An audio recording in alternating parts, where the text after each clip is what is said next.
அன்பு நெஞ்சங்களே அனைவருக்கும் என்னுடைய அன்பான வணக்கங்கள்.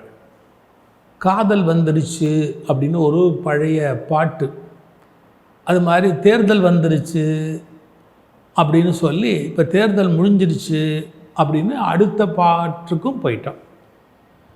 எல்லாருமே கட்சி அரசியல் அதைத்தான் சிந்தித்து பழக்கப்பட்டிருக்கிறாங்க.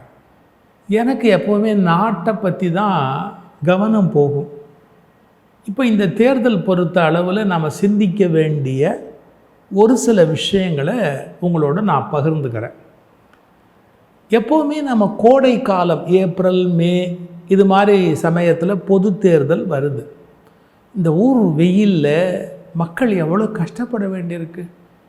நாம் கூட பார்த்தா ஒரு டிஎஸ்பி இறந்து கூட போயிட்டார் இந்த கொடும் வெயில் தாங்க முடியாமல். நம்ம யோசிக்கணும், நம்ம எப்போவோ ஒன்று பண்ணோங்கிறதுக்காக எப்போவுமே அதை பண்ணணும்னு கிடையாது.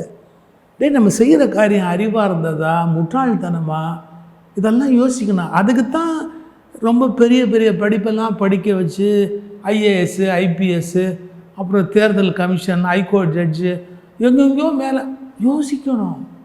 தேர்தல் கமிஷனுக்கு கொஞ்சம் மூளை இருக்கணும். என்ன மூளை இருக்கணும்? வெயில் காலத்தில் ஜனங்களை நாம் கொடுமைப்படுத்துகிறோமே.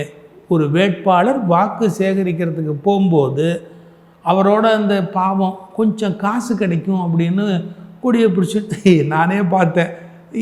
இந்த வேட்பாளருக்கும் அதே ஆள் தான், அந்த வேட்பாளருக்கும் அதே ஆள் தான். காலையில் ஒருத்தருக்கு சாயங்காலம் ஒருத்தருக்கு ஏதோ கொஞ்சம் காசுக்கு நம்ம மக்கள் இருக்கட்டும். வெயில் காலத்தில் ஏன் நடத்தணும்? ஜனவரி 26 குடியரசு தினம். நம்ம குடியரசுங்கிறத குடியரசை ஒட்டி தானே நடத்துறது. நல்லது, நல்ல பனி இருக்கும். நமக்கு ஜனவரியில் ஒரு பனிக்காலம் இருக்கும், வெயிலே இருக்காது, கடுமையாக இருக்காது. ஏன் அப்போ நடத்தக்கூடாதா? மக்களை எங்களை எப்படியோ இம்சை பண்ணுறீங்க. நாங்கள் ஓட்டு போட வர்றதுலேயும் எங்களுக்கு இம்சையா? வெயிலில் நிற்கணும், வெயிலில் அலையணும். கொஞ்சம் யோசிங்கப்பா. மூளை உள்ளவங்க தேர்தல் கமிஷனில் இருந்தால் இதை பற்றிலாம் கொஞ்சம் யோசிங்க. ஒன்று. ரெண்டாவது, இப்போ முன்ன கேன்வாசிங் அப்படிங்கிறதுக்கு ஒரு டெக்னிக் வச்சுருந்தாங்க. முன்னாடி பண்ணியிருந்த எத்தனையோ பைத்தியக்காரத்தனங்களை நாம் இப்போ விட்டுட்டோம். ஆனால் இன்னும் நம்ம அரசியல்வாதிகள் விட மாட்டேங்கிறாங்க.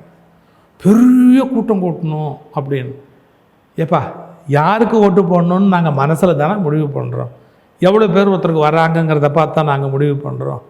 எங்களுக்கு பிடிச்சவங்க பிடிக்காதவங்க, நல்லவங்க சுமாராக நல்லவங்க மாதிரி தெரிகிறவங்க, நல்லவங்க மாதிரி நடிக்கிறவங்க, இப்படிலாம் ஒரு 7-8 கணக்கு இருக்குது. எங்களுக்கு தெரியாதா? அப்போ நாங்கள் ஒரு முடிவு பண்ணுறோம். சில பேர் காசுக்கு போடுறாங்கன்னு நீங்கள் அலட்சியமாக பேசுவீங்க. நான் அதை பற்றி பேச விரும்பலை. அவங்களுடைய நிலை என்னங்கிறது வேறு. இப்போ வாங்க விஷயத்துக்கு. என்ன அது 10,000 பேர் 20,000 பேரை தெருவில் கூட்டிகிட்டு அலையிறதுங்கிறது? நம்ம அரசியல்வாதிகளுக்கு மூளை வேணாம்? அரசியல்வாதிகளுக்கு மூளை வேணாம்? எதுக்கு ஜனங்களை தெருவில் நிறுத்தணும்? ஜனங்களை தெருவில் நிறுத்துறது தான் அரசியல்வாதிகளுடைய வேலையே. அதை இவ்வளோ பக்காவாக பண்ணணுமா? இவங்க வருவாங்களாம், ஜனங்க வெயிலில் நிற்பாங்களாம், கையை அப்படி இப்படி ஆட்டுவாங்களாம், உடனே ஜனங்களை கையை இப்படி ஆட்டுவாங்களாம். ஐயோ கடவுளே கடவுளே, இந்த கோமாளித்தனத்தை எல்லாம் நிறுத்துங்கப்பா. நான் எல்லா கட்சிக்கும் சொல்கிறேன். எனக்கு இந்த கட்சி அந்த கட்சி இவர் அவர் எல்லாம் கிடையவே கிடையாது. நாட்டு மக்கள் தான் எனக்கு முக்கியம். இந்த மாதிரி ஒரு பைத்தியக்காரன் நீங்கள் பார்த்துருக்க மாட்டீங்க. அதனால தான் நான் பேசினா பல பேருக்கு கோபம் வருது. நாட்டு ஜனங்க எவனோ ஒருத்தன் வர்றான் அப்படிங்கிறதுக்காக தெருவில் நிற்க முடியுமா?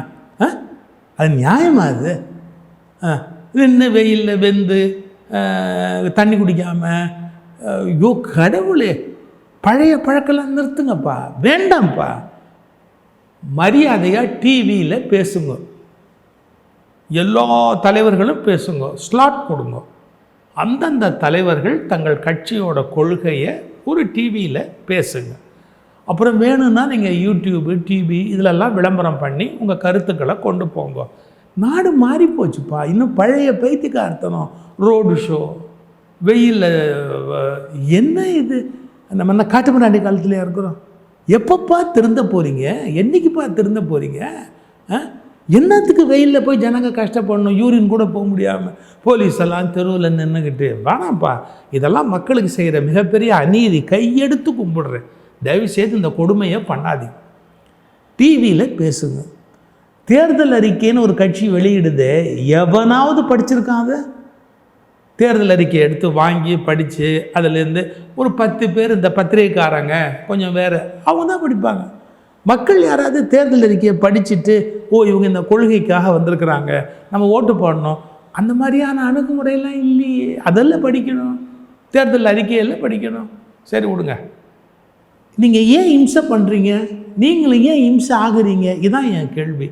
டிவியில் வந்து பேசணும். எவ்வளோ தலைவருக்கும் டைம் கொடுங்க, ஒரு அரை மணி நேரம். மேல்நாட்டில் இன்னும் நல்லா இருக்குது. அங்கே வந்து ஜனாதிபதி வேட்பாளர்கள் ஒரே டிவியில் ஒருத்தர் ஆர்கியூ பண்ணுறாங்க. அதே மாதிரி கூட பண்ணிட்டு போங்க. முதலமைச்சர் வேட்பாளர்கள் நேரடியாக விவாதம் பண்ணுங்க. யார் வேண்டான்னா? இதான முடியாது. ஜனநாயகம்ங்கிறது என்னங்க? சட்டசபையில் பார்லிமெண்ட்டில் பேசி கருத்து பரிமாறுறது. அப்போ விவாதம் பண்ணுங்க டிவியில். அவங்க கருத்தை சொல்லி. இன்னும் காட்டு மிராண்டித்தனமாக ஜனங்களை தெருவில் இழுத்துக்கிட்டு அலைய விட்டுக்கிட்டு இருக்கிறீங்களே, கொஞ்சம் மாறுங்கப்பா. இது 2. 3வது நான் இப்போ கடுமையான ஒரு கேள்வி கேட்க போகிறேன்.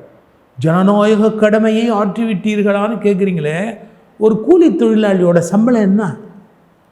அவன் சொந்த ஊரில் ஓட்டு இருக்குதுங்கிறதுக்காக சொந்த ஊருக்கு போகணும் அப்படின்னா அதுக்கு முதல் நாள் போயிட்டு ஓட்டு முடிஞ்சு மறுநாள் வரத்துக்குள்ளே அவன் கூட்டத்தில் எப்படி சாவறான் தெரியுதா?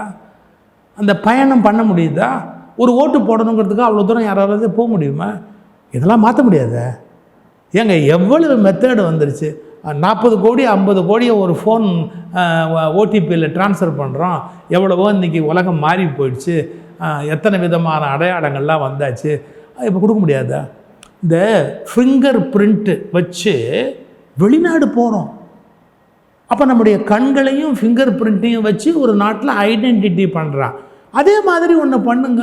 எப்போது? ஜனவரி 26 கலெக்டர் ஆஃபீஸு, பஞ்சாயத்து ஆஃபீஸு, எந்த ஆஃபீஸில் வேணாலும் போய் நீங்கள் உங்கள் கையை அப்படி வச்சிங்கன்னா எப்போ வேணாலும் வைக்கலாம். 24 ஹவர்ஸ் வைங்க. யார் வேண்டாம்னா அப்படியே கையை வச்சுட்டு அவங்க எங்கே போட விரும்புகிறாங்களோ போட வச்சுன்னா எவ்வளவு மாடனாக மாறி இருக்குது. இன்னும் பெரிய க்யூவில் நின்றுக்கிட்டு உசுன்னு வேர்த்துக்கிட்டு ஃபேன் இல்லாத இடத்துல அந்த எலெக்ஷன் ஆஃபீஸர்ஸை உட்காந்து வச்சுக்கிட்டு கடவுளே நீங்கள் தேர்தல்னு கூத்தடிக்கிறீங்க.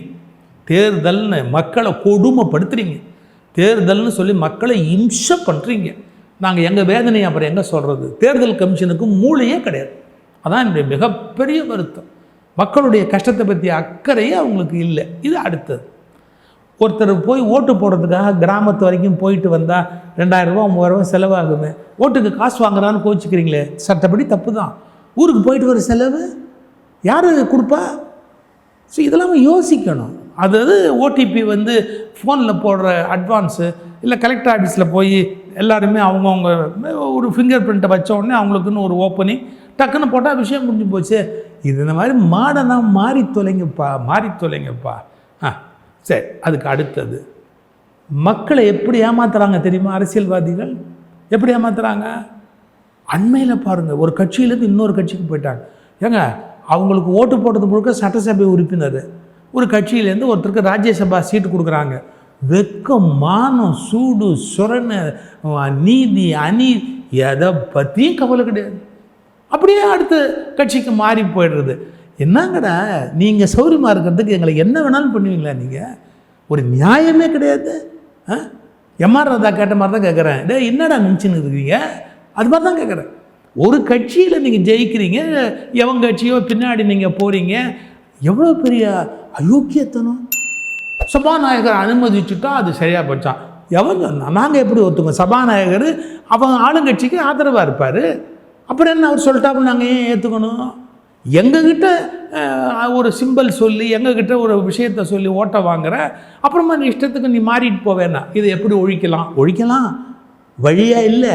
இப்போ பாருங்களேன், ஓட்டு எப்படி தெரியுமா இருக்கணும்? ஒரு கட்சிக்கு இவ்வளோன்னு தான் ஓட்டு வரணும். எப்படி? தமிழ்நாடு முழுக்க போலிங் போடுங்க. ஒரு மனுஷன் விரும்பினான்னா அவனுடைய அந்த இதுக்கு போடலாம். இல்லை சுயேட்சை வேட்பாளருக்கும் போடலாம். ஒரு சுயேட்சை வேட்பாளர் நின்னா கூட அவர் பேரில் கூட பதிவு பண்ணலாம். வச்சுக்கோங்களேன், ஒரு 3 லட்சம் ஓட்டு ஒருத்தர் வாங்கிட்டாரு, இல்லை 1.5 லட்சம் ஓட்டு ஒருத்தர் வாங்கிட்டாரு அப்படின்னா அவருக்கு ஒரு சட்டசபை உறுப்பினர் நீ கொடுத்தா அவனுக்கு சுயேட்சையா. சும்மா ஒரு கற்பனைக்கு சொல்கிறேன். தமிழ்நாடு முழுக்க எனக்கு எடுத்தால் எனக்குன்னு 1.5 லட்சம் ஃபாலோவர்ஸ் இருக்கிறாங்க. நான் நின்னேன்னு வச்சுங்க 1 லட்சம் பேர் எனக்கு போட்டாங்க, நான் சட்டசபைக்கு நான் போகிறதுக்கு வாய்ப்பு வரணும். கட்சிலாம் வேண்டியதே கிடையாது. இப்படி பண்ணுங்க. அதே மாதிரி கட்சிக்கு இடம் கொடுங்க. எப்படி? ஒவ்வொருத்தரும் அவங்கவுங்க கட்சி சிம்பல் நிற்கும்.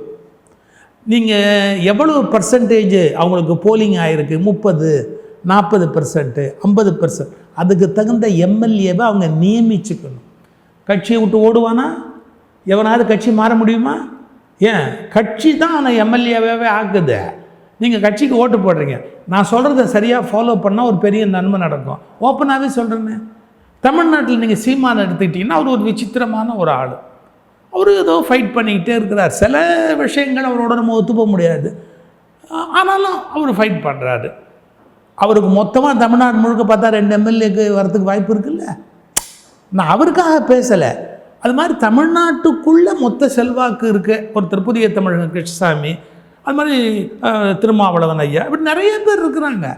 தமிழ்நாடு முழுக்க அவங்களுக்கு என்ன செல்வாக்கு இருக்குது அப்படிங்கிறத பார்க்கணுமா இல்லையா? அது அவங்க கட்சியின் பேரில் அந்த போலிங் ஆகட்டும். பர்சன்டேஜுக்கு தகுந்த எம்எல்ஏவை நியமிச்சுக்கணும்னு கொண்டு வாங்க.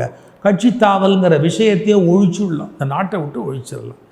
இன்னும் நிறைய நான் என்ன பெரிய நாட்டுக்கு பெரிய தலைவனா, என்னமோ ஒரு வழிபோக்கம் தெருவில் நின்று கூவிக்கிட்டு இருக்கிறேன். ஆனால் ஒரே ஒரு விஷயம், மக்களை கஷ்டப்படுத்தாதீங்க, ஏமாத்தாதீங்க, ஓட்டு போட்டவனுக்கு துரோகம் பண்ணாதீங்க. இதெல்லாம் நான் எப்படி சொல்கிறது? இப்போ சொல்லி வச்சுருக்கிறேன், இன்னும் நிறைய வச்சுருக்கிறேன், நல்லா வச்சுருக்கிறேன். வாங்க.